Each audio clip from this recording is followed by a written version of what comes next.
morning, Oak class. I'm really pleased to be doing this literacy unit with you. It's called Tabula Rasa, and it's based upon a video clip that we're going to be watching in a moment. And we're going to be doing the whole literacy unit based upon this clip, looking at different aspects of it. Now, it's quite a lovely clip, but you might need to watch it a couple of times in order to get to answer the questions. So we're going to watch it now together.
Well, that was a really lovely clip, wasn't it?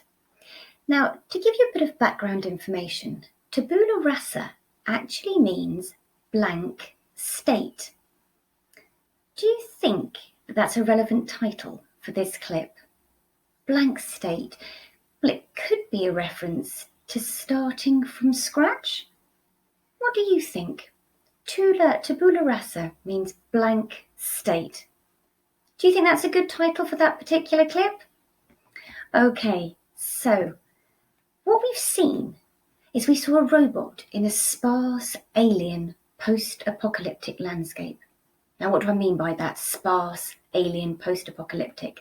So if something is sparse, it's quite empty, and what is there is scattered thinly around the landscape. So there's not much there, and what is there is quite spaced out. Now, what do you think I mean by post-apocalyptic? If something is post-apocalyptic, it means that it's after a catastrophically destructive disaster. So something really bad has happened, and it's killed off all living things, all life forms from the planet, from the landscape. So this poor robot is in this landscape, and your job today, today's lesson, is all about what you can infer and predict from the clip. Now, I know you've probably come across this word infer before. You know what inference means. But just in case you need a bit of a recap, we're going to quickly go through what inference means. Now, inference is where you use what you can observe and your background in order to reach a logical conclusion. So you look at what you can see and what you can hear, and you take those meanings and you put them together to create a conclusion. And you probably practice inference every single day. Now, I'm going to give you a few examples so you can really get to grips with it. So, for example, if you see someone eating something new and they make a face, they might make a face like this. Ugh. So say, for example, I've eaten something, it's something new, I haven't tried it before, and I pull this face. What can you infer from my reaction?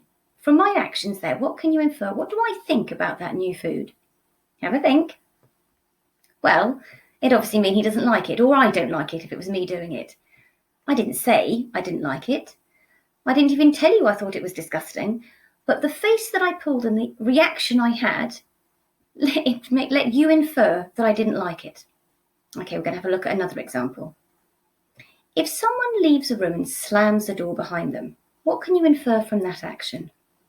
What can you think? How would that person be feeling? What was the mood is that person in?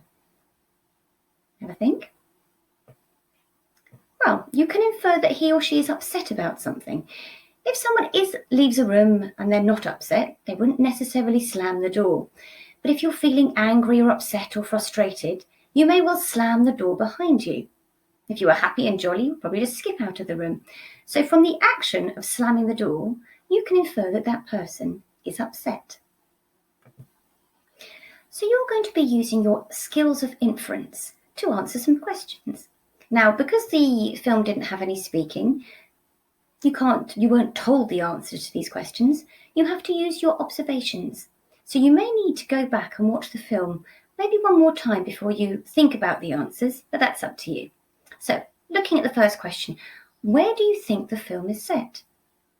Have a little think about that one. Where was it set? What was the background like? Where could it be? Who is the robot and why is he there? Links with this next one. Do you think he has a job or a mission? Is he alone? Now, if you think he is alone, what makes you think he's alone? What clues have you got that he's alone? Or if you think he's not alone, why do you think that? What clues has the clip given you to make you think that he's not there alone? Now, how long has he been there? It's a really tricky one, this one. If you think he's only just arrived, why do you think he's only just arrived? What clues have you got from the clip? If you think he's been there a long time, why? Why do you think he's been there a long time? And what do you think happened after he fell? Now, the filmmaker was very clever, and instead of showing you all the scenes, it went black and then it came back on afresh again. So after he fell, the screen went black. What do you think happened after he fell? So you can use what you know about what he looked like afterwards to help you with what you think happened to him. Okay. Your task for today is to answer some of these questions in writing. So this worksheet has been attached to your daily home learning sheet, but if you don't want to print it out, you can just answer these questions here on lined paper. So your first question is, where do you think the film is set? So hopefully you've had to think about that one from the last slide. Who is the main character and why is he there? These pictures can help you here. How did the robot feel when he found the plant? Now, robots don't have facial expressions, but I want you to think how he might have felt. Looking at the background, thinking about the answers to the questions we've just done, how do you think he felt when he found that plant? Now, this next question, where did the robot take the plant and why?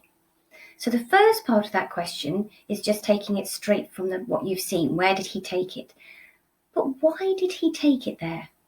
What do you know about plants? Why do you think he took it where he did? And this last one's a bit of a challenging question. What do you think happened at the end of the story? Now, this is the photo, this is the picture from the end of the story. What do you think happened at the end? Now, make sure that when you answer these questions, you write in correct sentences, making sure you have your capital letters, your full stops, finger spaces in between your words, and once you've written your sentence, reread it and check to make sure that it makes sense. Read it out loud and read out loud every word that you have written, and only the words that you've written. Okay, we will be continuing with this unit, Tabula Rasa, on Thursday's lesson. I hope you enjoy it. Bye.